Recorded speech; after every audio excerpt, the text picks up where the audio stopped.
কোনটাতে গরু পালাটা লাভজনক বেশি কেন? মেইন কারণ খাবার খরচ। বাংলাদেশে আমাদেরকে সম্পূর্ণই কেনা খাবারের উপর ডিপেন্ড করতে হয়, বাট এইখানে এটা প্রাকৃতিক ঘাস দিয়ে আমরা পুরোটাই খাওয়াতে পারি। বাংলাদেশে যদি আমরা 2000 গরু পালতে চাই, তাহলে মোটামুটি আমাদের বছরে এক একটা গরু 7000 টাকা খাবার খায়, 7,500 টাকা খাবার খাবে মিড সাইজের গরুগুলো, এবং আমরা যে গরুগুলো পালি আর কি। এবং এখানে প্রবলেমটা যেটা হয় সেটা হচ্ছে যে 2000 গরু 7000 টাকা 14, অর্থাৎ 1.5 কোটি টাকা অ্যারাউন্ড কর্মচারী বেতন টেতন এগুলো দিয়ে প্রায় 20 কোটি টাকার মতো খরচ পড়ে যায়। একই সংখ্যক গরু যদি আমরা এখানে পালতে চাই, আমাদের খাবার খরচ যেটা সেটা একেবারেই জিরো। আমাদের শুধু হচ্ছে রাখালের খরচ। 3টা রাখাল মিলে 100টা গরু সামলাতে পারে এখানে। মোটামুটি 60 থেকে 70 জন রাখাল হলে এখানে আমাদের এটা কভার করা সম্ভব। জনপ্রতি বেতন, থাকা এবং খাওয়া খরচ মিলে আমাদের 10,000 টাকা করে খরচ পড়ে।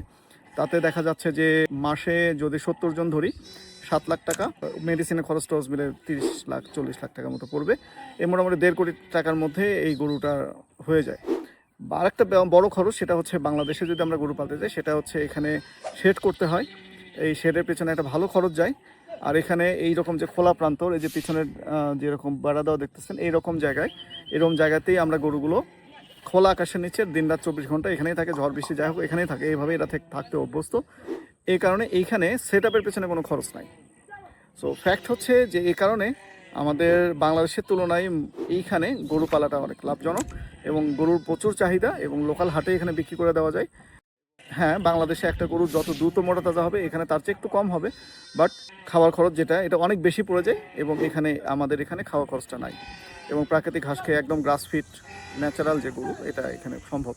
তো এই কারণে বাংলাদেশের তুলনায় আমাদের হিসেবে আমরা যে বাংলাদেশেও এখন পর্যন্ত মোটামুটি 5,000 গরু গত 4 বছর পর প্রতিপালন করেছি, এবং এই 5,000 গরুর অভিজ্ঞতা থেকে যেটা মনে হচ্ছে বা এখানে আমরা যে গরু পালছি এখান থেকে মোটামুটি দুটো মিলে অভিজ্ঞতা হচ্ছে এখানে বেশি লাভজনক।